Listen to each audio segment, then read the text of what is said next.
If you're thinking of popping in on Suzanne Morphew's Celebration of Life ceremony this Saturday, May 4th, 2024, think again. I even considered paying my respects to Suzanne's memory by making the long drive to the church in Indiana, where it will be held in 2 days. That is, until I learned that my name likely wouldn't be on the list. Apparently, only a select group of people are invited. I wonder if Suzanne's beleaguered husband, Barry Morphew, will have bouncers in the narthex, the vestibule of the church, to keep the media away. I seriously doubt that any of the private ceremony will be streamed online, although the church does stream certain services online. After all, Barry has only been captured in his Facebook plea video and court videos. According to the Colorado Springs Gazette, Barry Morphew, 56, now lives in Indiana, and as next of kin, he received the shocking results of his wife's autopsy report last week. He is planning a celebration of her life on Saturday, May 4th at Trinity Baptist Church in Westfield, Indiana.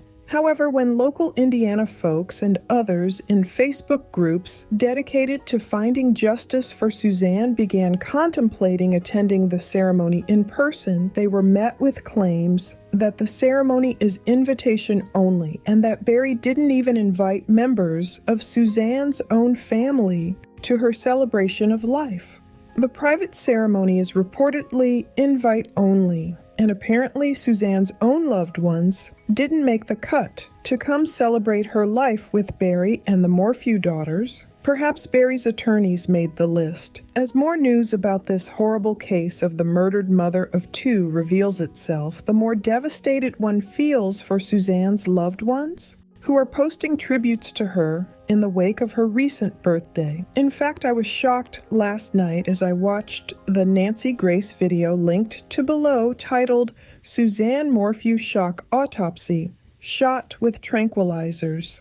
At the 27-minute and 14-second mark, Nancy speaks with Suzanne's friend about seeing Barry's girlfriend and her daughters coming into a salon to tan. His girlfriend didn't speak much at first, said Suzanne's friend, but she did wear Suzanne's jewelry. Did Barry give away his wife's jewelry to the woman he was caught on video celebrating one Valentine's Day weekend with before Suzanne's remains were even recovered, as seen in court documents? How did he know that Suzanne wouldn't return to claim her belongings, since Barry's lawyers used to insist that Suzanne may have just run away to Ecuador with her boyfriend? In recent days, after the news of the long-awaited toxicology report of Suzanne's remains broke open wide, potentially representing the nail in the coffin of 4-year-old murder case, Barry sightings have viewers asking if he doesn't spend more time in Arizona than in Indiana.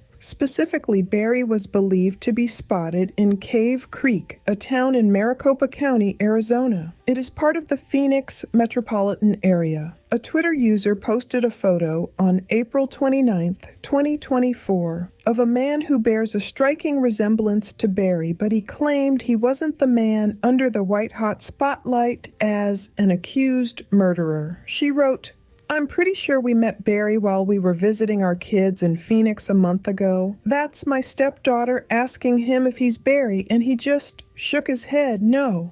Super creepy. It's par for the course that Barry would deny being Barry. Lie follows lie. Folks have noted that the man seems to be holding an alcoholic drink in his hand. Barry claims that he doesn't drink alcohol. Barry seems entranced with the beautiful blonde woman as he shakes her hand and stares intently at her. He wears a blue button-down shirt atop a white shirt as he grips the glass in his left hand. It's not clear if he has a wedding ring on his left ring finger or not. There appears to be an injury or a dark spot on the nail of his middle finger. Around his right wrist appears to be some kind of bracelet like the kind you get when you're entering an event and need proof that you've paid. The muscles in his right forearm are bulging, and he appears as strong as he has in prior photos, with his weight always shifting up and down. The spotlight is back on Barry in a big way now that a test found that Suzanne had chemicals in her bones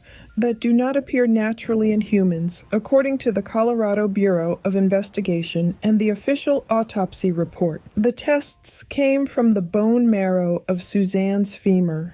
Per the Gazette, butorphanol, azaparone, and medetomidine, the chemicals found in Suzanne, are used by biologists, wildlife officers, and hunters to anesthetize large-sized animals such as deer, bear, moose, and horses. The report described the compound as an injectable chemical immobilizer for wildlife, the symptoms of which can be reversed. The autopsy report, performed by the El Paso County Coroner's Office, found Suzanne's cause of death to be undetermined and the manner of death to be homicide. For those not invited to her celebration of life ceremony, I guess it is best to focus on the beautiful tributes to Suzanne, as many people who have followed her case for years wait for another arrest to come and for the 49-year-old woman to finally get her justice. On April 30th, 2024, Suzanne's friend, Sheila Oliver, posted the following tribute to Suzanne.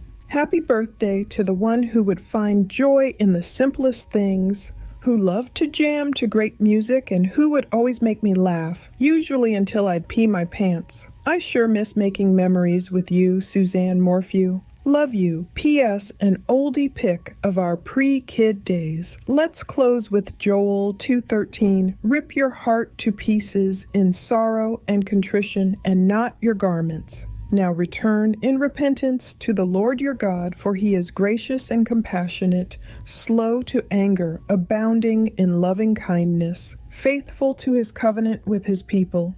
And he relents his sentence of evil when his people genuinely repent. Perhaps that is great advice for Barry to follow if he takes it to heart. Also, hopefully he can have some sort of epiphany during Suzanne's celebration of life. No matter what, please don't show any hate to any church or any people who are associated with Barry Morphew. Just because Suzanne and Barry attended various churches in Indiana or Colorado, that doesn't mean that the churches aren't also fighting for justice for Suzanne. Many people are no doubt praying for a change of heart that brings a resolution to this horrific crime. God sees all, and change will come in due time. Oh, Suzanne, if anyone is out there that can hear this, that has you, please, we'll do whatever it takes to bring you back. We love you, we miss you, your girls need you. No questions asked. However much they want, I will do whatever it takes to get you back. Honey, I love you, and I want you back so bad.